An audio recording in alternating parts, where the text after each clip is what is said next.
Olá amigos, bem-vindos a mais uma edição do programa Assunto Cidade, programa que aqui com você a cada edição debate alguns dos principais assuntos de Guarujá, do Distrito Vicente Carvalho, sempre daquela forma mais propositiva possível, sempre na companhia agradável de uma pessoa de destaque na sua área de atuação. E hoje, muito prazer, vamos conversar com o advogado Sidney Aranha, já está aqui do meu lado, aqui ajeitando o microfone aqui. Nós já vamos voltar já do intervalo comercial. Fique com a gente que vai ser muito bom como sempre. Aguarde aí que é rapidinho o intervalo.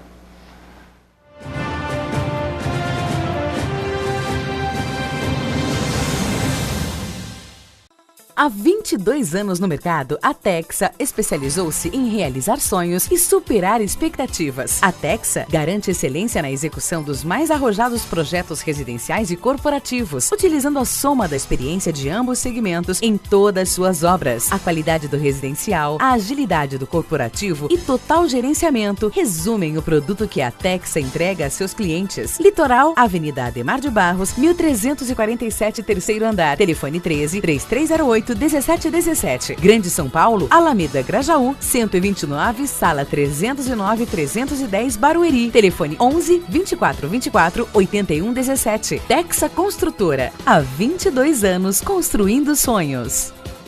Garanta pontos positivos para o futuro do seu filho. No Colégio Alfa Guarujá, ele vai somar pontos. O aprendizado é realizado por meio do sistema positivo de ensino. Salas com números limitados garantem o total aproveitamento das aulas. As atividades extras promovem a socialização dos estudantes. O Colégio Alfa Guarujá oferece acesso ao portal educacional, onde você acompanha o desenvolvimento escolar do seu filho, confere as atividades e os eventos realizados no interior da unidade escolar e ainda conta com os artigos de renomados profissionais da área educacional. E no portal, o aluno encontra apoio nas pesquisas escolares com acesso a sites seguros. A vida oferece oportunidade para todos e a escola é que faz a diferença. Venha conhecer o Colégio Alfa, Rua Washington, número 293, no Guarujá. Telefone 3355-2790.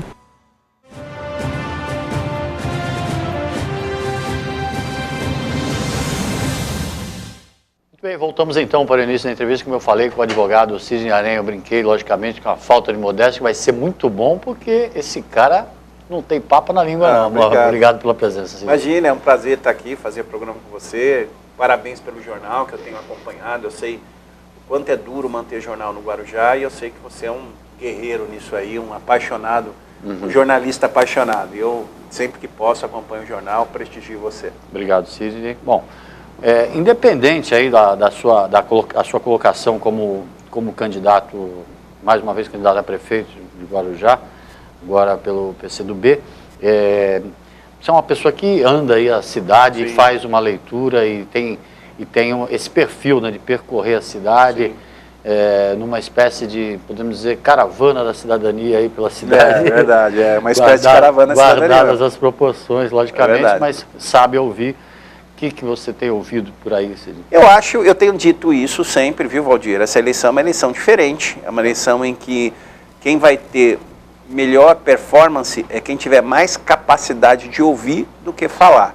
Plutarco, né, que foi um biógrafo de Alexandre o Grande, ele dizia isso, que nós tínhamos 2 ouvidos mais para ouvir e uma boca do que falar. Então eu estou ouvindo bastante, eu estou aprendendo muito, eu acho que assim, é um erro nós acharmos que Guarujá é uma cidade igual, né? Eu quero dizer, você pegar um marqueteiro e ele colocar uma campanha padrão para toda a cidade, não é assim. A linguagem que se fala no Perequê, os anseios que nós temos no Perequê é muito diferente dos anseios do Parque Estuário. Né? Por exemplo, bairros como Santa Rosa, o Santo Antônio, redes sociais, Facebook, tem um apelo muito grande, mas bairros já como o Jardim Progresso, bairros como ali a Vila Lígia, onde as pessoas acabam colocando a sua cadeirinha no final da tarde no portão e conversam. O perfil já muda. Essa conversa, ela tem um poder muito maior e muito mais eficaz do que o post no Facebook. Então, é uma cidade absolutamente heterogênea na sua concepção, nos seus anseios, e eu vejo que a maioria dos candidatos não perceberam isso. E eu fico feliz, porque é uma riqueza que a gente vai acumulando e cada eleição é uma eleição e a gente vai aprendendo muito em relação a isso. Então, essa eleição para mim está sendo um grande aprendizado. No Perequê, a reivindicação no Perequê é uma e a reivindicação no outro bairro, não necessariamente isso, mas o tipo de abordagem. Sim, o tipo, por exemplo, tem bairros que estão totalmente desconectados dessa questão, desse apelo nacional. Né? Tem bairros que estão mais conectados. Né?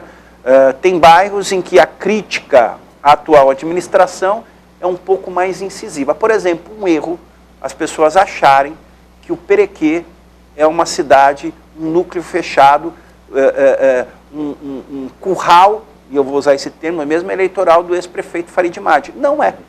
Ele é muito lembrado lá, mas, por exemplo, ele tem dificuldades, tanto é que ele não põe a candidatura dele ainda, ele tem algumas dificuldades, porque quando você começa a discutir o Brasil, algumas coisas em relação à corrupção, as pessoas lembram em algumas coisas do governo dele.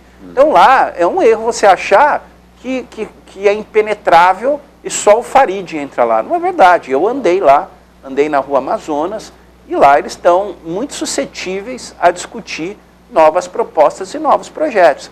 Eu tenho dito que essa campanha é uma campanha muito diferente, né? É uma campanha que nós temos que dialogar com os sindicatos, nós temos que dialogar com as igrejas, nós temos que dialogar com as associações de bairro.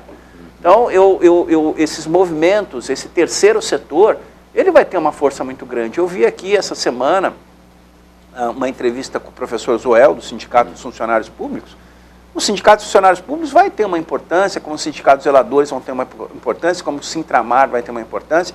Eu acho que é uma eleição que nós temos que ouvir. Quem vai ganhar essa eleição não é o que melhor fala, mas é o que melhor ouve. Também não dá para fazer aquela comparação seca, curta e grossa, assim, isso com eleições anteriores, né? Também eu acho que alguns parâmetros sim. Eu acho que alguns parâmetros sim. Existem algumas coisas na política que me parecem que você pode fazer algum tipo de comparação. Eu, por exemplo, também essa semana eu vi aqui o candidato do PSDB, existe aí um rumor que o candidato do PSDB pode... Isso era uma coisa que a gente esperava, evidentemente. Nós temos 3 candidaturas aqui no Guarujá, dentro do espectro de aliança do governador Geraldo Alckmin, que é a candidatura do PPS, que é a candidatura do PSB e que é a candidatura do PSDB. Essas 3 vai virar, agora, imediatamente, eu acredito que vire 2. E na eleição, eu acredito que vire 1. É algo. Então, eu acho que algumas coisas a gente pode... olhar para trás e dizer isso não vai dar certo. Por exemplo, eu vi muito fortemente na cidade uma possível aliança entre o PSDB e o PSB, o médico e o vereador. Eu como de todos os candidatos que estão aí, inclusive do Farid, eu sou o mais longévo deles todos em termos de disputar a eleição, e você sabe disso. Né? Em 96 nós já estávamos disputando a eleição, você estava lá. Eu não lembro de nenhum deles. Em 2000 nós temos um exemplo claro disso. Né? Existem algumas uniões que não se encaixam. Óleo com água. Existem algumas junções públicas, algumas políticas que elas não somam, elas diminuem. Elas somam rejeição, não apoiamento ou intenção de voto. Eu lembro um caso clássico, os mais antigos vão lembrar disso. Há 16 anos atrás, em 1999, Jaime Dage, Valdir Tamburus, Rui Gonzalez e Nelson Fernandes, todos se uniram para ganhar do então prefeito Maurici Mariano, que foi a primeira vez que o Guarujá estava sofrendo um fenômeno da reeleição. Foi a primeira eleição. O Maurici tinha ganho a eleição com uma pequena diferença de voto em 96 do 3 mil votos. E aí... todos se uniram para derrotar o Maurici. Foi a maior vitória da história do Guarujá, a maior diferença. O Maurici ganhou com 65% dos votos, quase 70%. Ele simplesmente massacrou os 4. Por quê? Porque aquela união não somou intenção de votos, e sim rejeição. O eleitor do Nelson era muito diferente do eleitor do Rui, o eleitor do Rui era muito diferente do eleitor do Valdir Tamburus, e o eleitor do Valdir Tamburus era muito diferente do eleitor do Jaime Dage. não agradou nenhuma dos 4 vertentes políticas, de política, e aí somou rejeição. Aí o eleitor do Nelson já não queria mais votar no Nelson, porque não aceitava esse diálogo com o Rui, e assim sucessivamente. Não vejo hoje o perfil do eleitor hoje, do candidato do PSB, é um perfil muito diferente do candidato do PSDB. A candidatura do PSDB é uma candidatura sempre embasada, sempre empinada no perfil do volume financeiro, diferente da candidatura do PSB. Já o candidato do PSB, na eleição passada, já não somou quase nada para o então candidato do PDT, que era o Farid. Então eu vejo que esse tipo de soma é uma soma que divide e que diminui, e que não agrega. E também tem é uma opinião minha. Claro. Sim. E também tem, além do eleitor, que muitas vezes, como você falou, em 2000, percebeu essa união aí, e o Maurício soube muito bem usar isso como astúcia política, e que era a turma do quanto pior melhor, a turma do contra a cidade, né? E tem a questão dos grupos internos também, né? O grupo já não se dá, essa altura dos acontecimentos, um grupo já não se dá com o outro, né? Porque é difícil até de trabalhar. É você assistir, por exemplo, eu falo para você, eu já vou, por exemplo, vamos na eleição de 96. A eleição de 96, o Maurício Mariano tinha perdido a eleição para deputado, e ele tinha perdido a eleição em 92 para prefeito. Ele vinha de 2 derrotas consecutivas. Ele já estava num período de decadência política. E naquele momento, nós tínhamos o então deputado estadual Nelson Fernandes, com uma pujança financeira no PSDB. Por isso que eu falo, as campanhas do PSDB sempre são empinadas com dinheiro. Nós tivemos helicóptero naquela campanha, shows milionários com o Nelson Fernandes. Verdade. E o Maurício fez uma única coisa, exatamente isso que eu estou fazendo hoje. Percorreu a cidade com o seu chapéuzinho Panamá. A única coisa que eu não uso é o chapéu Panamá, porque agora parece que o Marcelo Mariano, que está lá com o Benzi, colocou como grife deles. Mas percorrendo a cidade, o Maurício naquele momento soube ouvir a população e ganhou a eleição contra uma pujança financeira enorme. O Nelson tinha helicópteros, lembra disso? Nos comícios dele. Os maiores comícios da história do Guarujá foram naquela eleição feitas pelo Nelson Fernandes e o Maurício só caminhando e percorrendo a cidade e ganhou a eleição. E eu tenho certeza muito clara de que esse fenômeno vai acontecer de novo aqui no Guarujá. A pujança financeira não sobrevive à caminhada, ao ouvir, ao contato pessoal. Já foi em 96 e vai se repetir agora isso dessa mesma forma. Você acha que o momento do país traz algum reflexo para... A eleição, eu vejo assim, uma candidatura em específico muito temerosa em se assumir publicamente candidato. Tem um candidato, todo mundo sabe que é, mas publicamente ele não diz que é. Certo. Em nenhum programa de televisão ele diz. Que é o ex-prefeito. Isso. Em nenhum momento não existe uma entrevista dele dizendo que é. Eu entendo, compreendo, porque ele sabe que a eleição de 2 de outubro de 2016, a eleição que nós temos daqui 6, 7 meses, é uma eleição que nós vamos discutir um assunto, corrupção. Nós vamos discutir isso profundamente, como o Brasil discute hoje, como o Brasil para discutir hoje, como hoje as TVs querer achar que o tema corrupção não será abordado com profundidade nessa eleição de 2016, eu acho que é querer ser cego. E outra questão que me parece que estão represando, e é um erro, são os enfrentamentos entre os candidatos, que é uma eleição também que vai ganhar não quem tiver o melhor nome, mas quem tiver o melhor projeto. Então, eu não tenho nenhuma dúvida que uma eleição, uma candidatura que hoje se parece muito forte, ela não chegará no dia 2 de outubro tão forte assim. Acho que essa candidatura... Aí eu falo aqui como analista político, eu acho que se realmente o candidato do PPS se colocar como candidato, ele vai terminar a eleição muito menor do que ele entrou. Entendi. Muito menor que ele entrou. Eu, se fosse ele, não seria candidato. E não falo com medo, não. Já disse a ele, tenho até um relacionamento, nos falamos por telefone.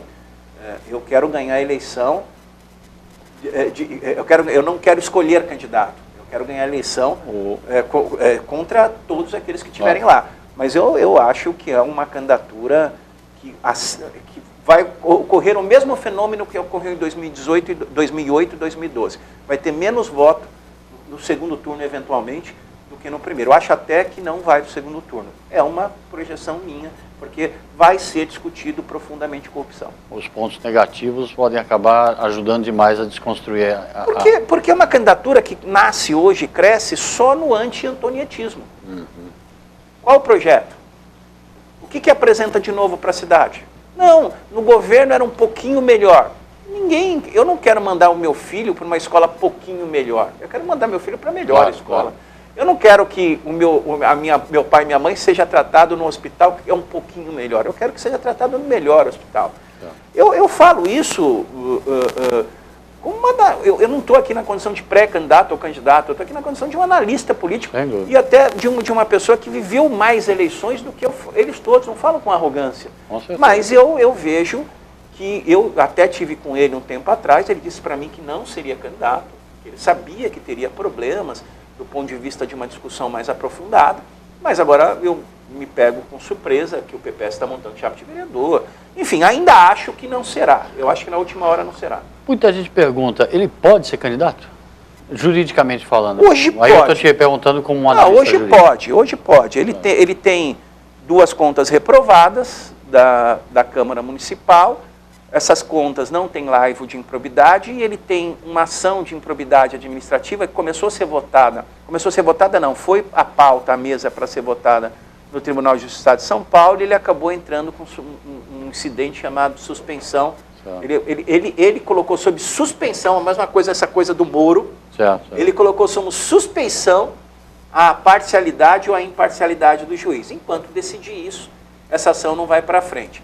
Mas eu não sei se tem uma outra conta para ser votada na Câmara, e essa sim parece que tem algum problema, tem que esperar. Pode ser que a Câmara derrube o parecer do Tribunal de Contas, como pode ser que a véspera da eleição ele tenha algum tipo de problema. Mas acho que nós não vamos precisar nem disso.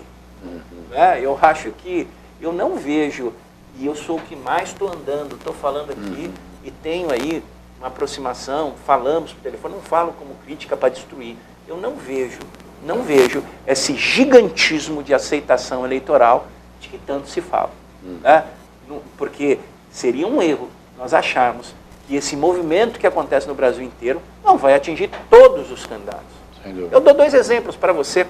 O Walter Suman, que acabo falando o nome, e o Benzi foram para frente do triplex, do suposto triplex do Lula, no dia das manifestações do dia 13, ver as críticas que teve na rede social. O Walter Suman foi amplamente criticado porque ele votou contra a CPI, que na época visava dos 2 queridos amigos, Paulo Piacente e Luiz Carlos Romazini, votou contra a CPI que visava investigar o caso do Mensalini.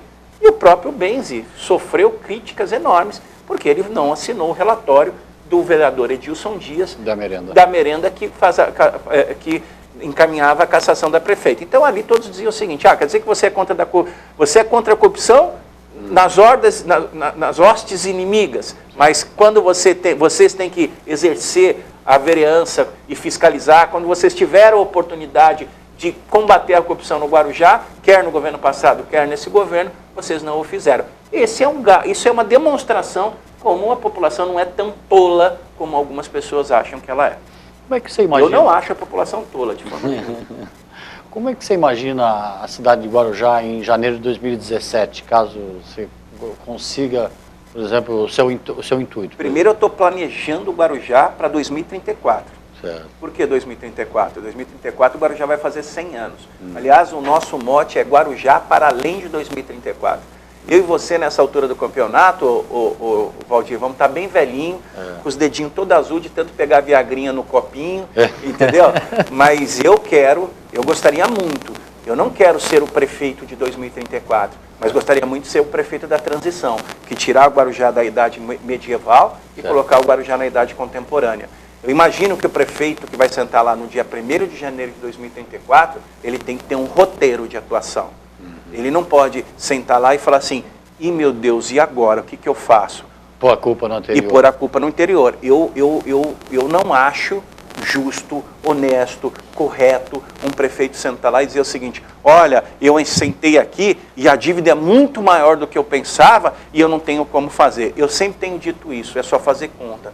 O orçamento de 1 bilhão e 400 milhões, ele é assim, ó, 46% desse orçamento é folha de pagamento, 25% educação, 17% saúde e 11,49% precatório. O próximo prefeito tem o seu orçamento comprometido em 99,49%. Ele tem uma capacidade de investimento de 0,51%.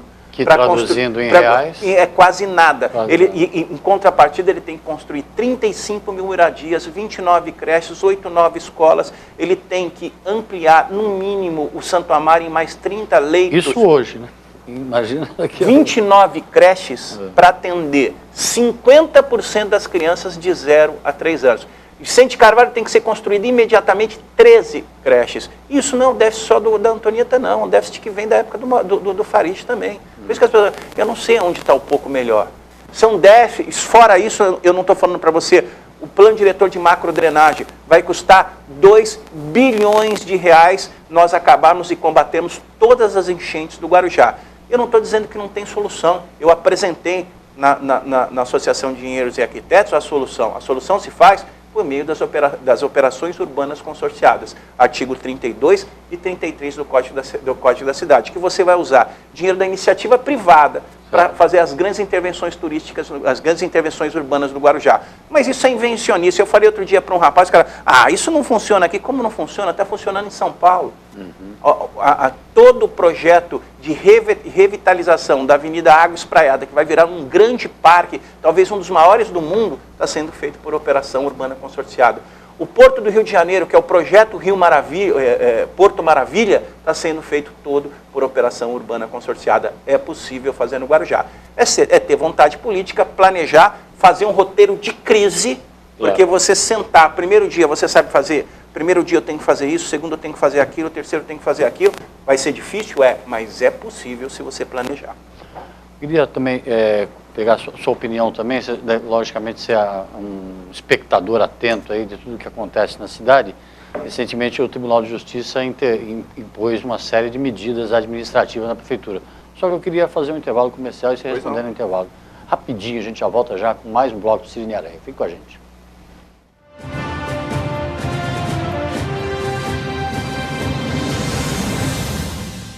Garanta pontos positivos para o futuro do seu filho. No Colégio Alfa Guarujá, ele vai somar pontos. O aprendizado é realizado por meio do sistema positivo de ensino. Salas com números limitados garantem o total aproveitamento das aulas. As atividades extras promovem a socialização dos estudantes. O Colégio Alfa Guarujá oferece acesso ao portal educacional, onde você acompanha o desenvolvimento escolar do seu filho, confere as atividades e os eventos realizados no interior da unidade escolar e ainda conta com os artigos de renomados profissionais da área educacional. E no portal, o aluno encontra apoio nas pesquisas escolares com acesso a sites seguros. A vida oferece oportunidade para todos e a escola é que faz a diferença. Venha conhecer o Colégio Alfa, Rua Washington, número 293, no Guarujá. Telefone 3355-2790. Há 22 anos no mercado, a Texa especializou-se em realizar sonhos e superar expectativas. A Texa garante excelência na execução dos mais arrojados projetos residenciais e corporativos, utilizando a soma da experiência de ambos segmentos em todas suas obras. A qualidade do residencial, a agilidade do corporativo e total gerenciamento resumem o produto que a Texa entrega a seus clientes. Litoral, Avenida Ademar de Barros, 1347, terceiro andar. Telefone 13-3308-1717. Grande São Paulo, Alameda Grajaú, 129, sala 309-310, Barueri. Telefone 11-2424-8117. Texa Construtora. Há 22 anos construindo sonhos.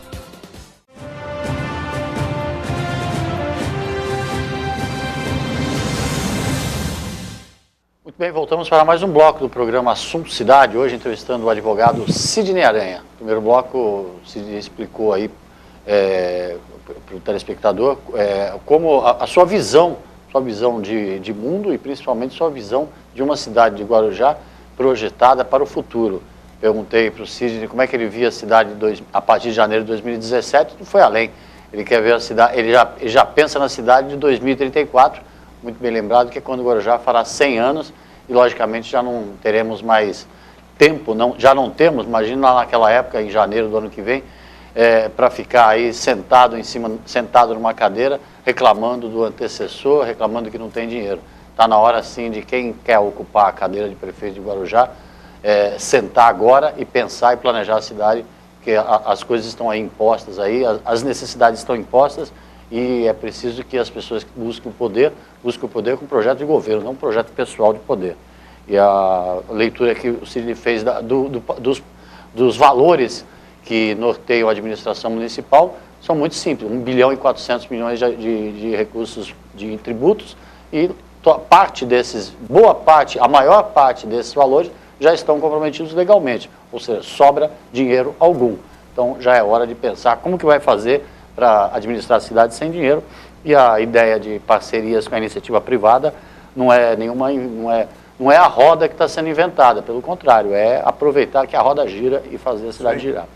Terminamos o primeiro bloco, porque eu te perguntei sobre a questão, eu sei que você acompanha tudo isso atentamente. O Tribunal de Justiça impôs que a Prefeitura fizesse uma reforma administrativa, reduzindo os cargos de confiança, aqueles cargos de livre nomeação do prefeito, e isso impõe ao novo gestor, a partir do ano que vem, alguma outra fórmula que não seja a atual, né? Como é que você acompanha tudo isso? Eu acho que essa questão do funcionalismo é uma questão muito ampla. Eu não sei se você sabe, nós temos 113 funções diferentes na Prefeitura Municipal de Guarujá. Né? 113, advogado, engenheiro, médico, recepcionista, pajem, que a gente não sabe mais se pajem vai ser pajem, que agora elas têm que ser ADI. Nós temos 113. E nós temos uma pirâmide salarial que tem que ser discutida. Parece que a prefeita fez uma proposta de 12% de aumento, reposição da inflação. Então, 12% é muito interessante para quem ganha 10 mil reais por mês, porque vai ganhar 1.200 a mais. Mas quem ganha 1.000, está na base da pirâmide, vai ser 100 reais a mais. Então você não repõe, não há uma justiça salarial aí. Eu acho que essa questão dos casos em confiança é uma questão que eu não sou contra, eu acho que tem que diminuir mesmo, eu acho que você tem que qualificar esses cargos em confiança, mas eu acho que o grande problema não é só aí. Nós temos 6.500 funcionários, nós temos áreas que nós precisamos ter concurso, educação e saúde. E tem áreas que a gente precisa, por exemplo, nós não temos mais concurso para operário no Guarujá.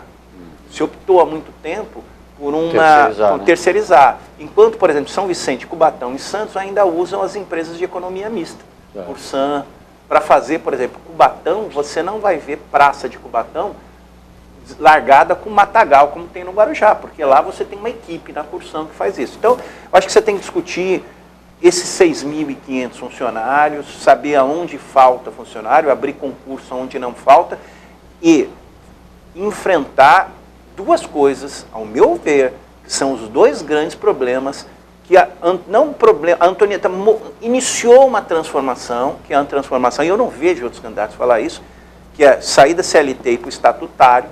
Isso foi interessante no primeiro momento, não acho que ela errou, acho que isso foi legal, mas isso foi feito em cima de uma coxa de retalhos. Esse estatuto vai ter que ser revisto. Essa pirâmide salarial tem que ser discutida. Por exemplo, salvo o melhor juízo, por questão de grau de instrução, por exemplo, os inspetores de alunos são os que mais sofrem. Eu já pedi uma conversa com a Márcia Ruth. Eu não interessa se o funcionário da prefeitura não gosta da Márcia, isso aí para mim é uma briga sindical, eu tenho que respeitar as instituições. Quem ganhou a eleição para presidente do sindicato foi a Márcia. A interlocução é com ela. E acho que a Márcia tem que dialogar com todos os candidatos a prefeito e mostrar claramente onde estão os gargalos. E os candidatos a prefeito, a partir daí, com suas equipes, apresentar soluções para isso. Eu estou muito preocupado com o segundo item, que é a Caixa de Pecúlio, que ninguém fala. Eu não vejo ninguém falar. A Caixa de Pecúlio hoje, que nós saímos da aposentadoria tradicional, da previdência pública, e optamos por uma Caixa de Pecúlio local. Autarquia, Guarujá Previdência. Isso é legal, mas nós precisamos saber exatamente se as pessoas que lá estão que são honestas, eu não tenho a menor dúvida em relação a isso. Foram eleitas, tem um monte de gente correta, um monte de gente honesta. Mas se são pessoas qualificadas para você fazer aquele dinheiro render. Porque você pegar o dinheiro que deveria ser recolhido para o INSS, se você aplicar só no mercado de capitais, é um erro. É um erro. O que eu estou querendo dizer para você é que aquele dinheiro que está sendo acumulado ali é o dinheiro que vai garantir a sua aposentadoria para o resto da vida. E aquilo tem que render dinheiro. Fazer como os fundos de pensões das grandes empresas americanas, nós temos que pegar aquele fundo de pensão e aplicar dinheiro. Em aplicar, evidente, em coisas seguras, mas não é em mercado de capitais. Você pode utilizar o fundo de pensão num diálogo junto com a Caixa Econômica Federal, por exemplo, para construir moradias. Entendi. Hoje, qualquer tipo de investimento em construção hoje te dá no mínimo um retorno de 30%. E moradia, por exemplo, para o próprio funcionário público. Então, nós temos que ter um pouco de ousadia no fundo, na Caixa de Pecúlio Municipal. Porque a minha preocupação é que ainda, pela essa legislação, não pode começar a aposentar. A hora que começar a aposentar, levando em conta a longevidade das pessoas hoje, levando em conta que as pessoas vivem mais, nós, a médio e curto prazo, nós vamos ter problema de custeio e de caixa na Caixa de Pecúlio. Porque esse é o grande nó hoje da Previdência Pública. O que se arrecada dos que trabalham não dá conta daqueles que estão inativos. E a coisa só tende a piorar. E a coisa só tende a piorar. Eu falo isso porque os grandes fundos de pensões das grandes estatais e os americanos, eles saem da simples aplicação de mercado de capitais, investe em construção, em obras, em uma série de coisas. Então a gente tem que criar ambiente. Não o prefeito intervir, porque eles têm toda a gestão, os funcionários têm a gestão disso, e eu acho que essa gestão tem que ser deles mesmo. Mas a gente tem que aparelhá-los com informação necessária, instruí-los de informação necessária, que esse fundo de pensão, em determinado momento, vai ter que investir. E que esse investimento seja na cidade. Claro. Que esse dinheiro corra na cidade. E que essas pessoas arrumem jeito, e é possível, de fazer investimento nas cidades, na própria cidade, para o dinheiro circular e eles conseguirem ter dinheiro para garantir a aposentadoria deles. Não vejo nenhuma discussão profunda e nenhuma pré-candidatura de nenhum dos meus adversários sobre um tema tão nevrálgico como esse. Um tema tão sensível, porque nós estamos falando de 6.500 funcionários, da aposentadoria deles nos próximos 20, 30 anos. Esse dinheiro pode ser o dinheiro que vai garantir a base da economia do Guarujá nos próximos 30 anos. E as pessoas não discutem isso. Aliás, eu escrevi um artigo recentemente, saiu na Tribuna, eu não sei se você viu, antigamente você já me ajudou muito a escrever artigos. Claro que li. E aquilo que eu falo, eu peço para que a gente possa debater. Porque o que o médico pensa sobre a Caixa de Pecúlio, o que o vereador do PSDB pensa a Caixa de Pecúlio, qual o tipo de investimento, do que você quer fazer, como é que a gente pode fazer esse dinheiro render e que não seja aplicado fora daqui, que seja aplicado aqui, mas eu não vejo ambiente para isso. Para isso é necessário, vai ser necessária essa sinceridade de projetos, de propostas, de projetos.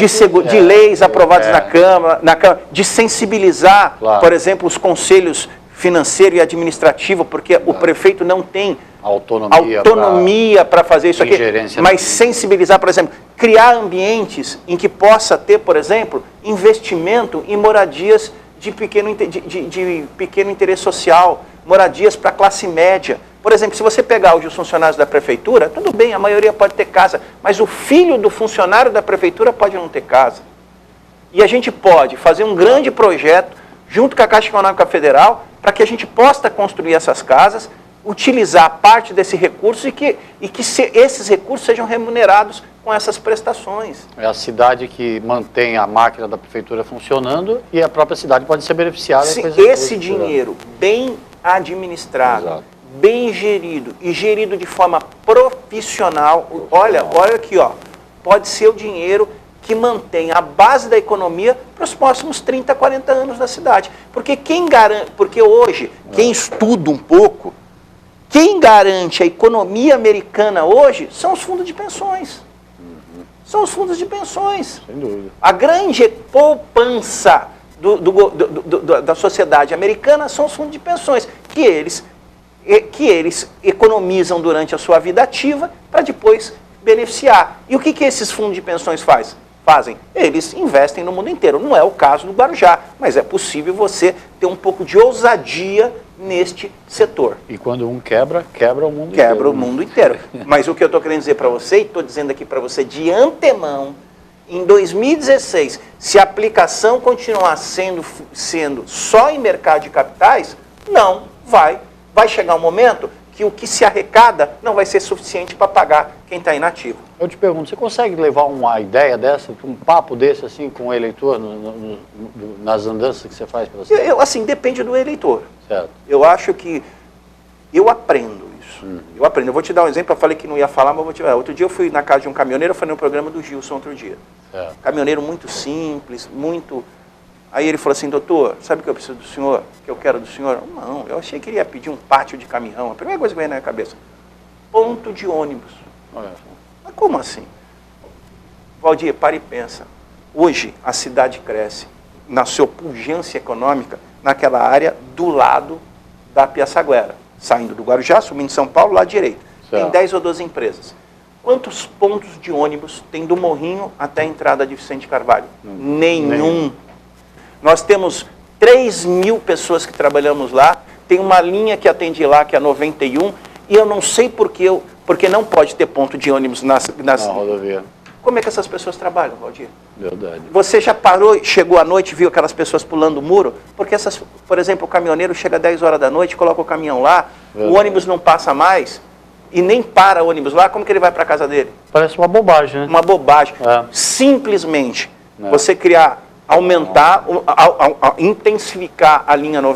E criar baia, né? E que os ônibus andem nas marginais. Exatamente. Ele não precisa, por que o ônibus tem que andar na Piaçaguera? É verdade. Na Cônigo Domênico Rangoni, para não parar? Se você melhorar a pavimentação das marginais, tanto do lado direito como do lado esquerdo, um ponto de ônibus vai parando. Valdir, olha a burrice administrativa, e eu não vejo o candidato do PSDB que é vereador, eu não vejo o candidato do PSB que é vereador, que foi chefe de governo do governo Farid. Se hoje nós discutimos que o Lula não pode ser o primeiro-ministro da Dilma, e o Brasil discute hoje, porque dá muito poder para o Lula, o candidato do PSB foi chefe de governo do governo Farid. Teve o segundo cargo mais importante do governo Farid, e esses caras não conseguiram enxergar que falta ponto de ônibus na região econômica que está mais crescendo no Guarujá. Eu falo para você, eu aprendo ouvindo a população. Eu aprendo ouvindo a população. Eu não ensino. As coisas mais simples que você possa imaginar, as pessoas te falam.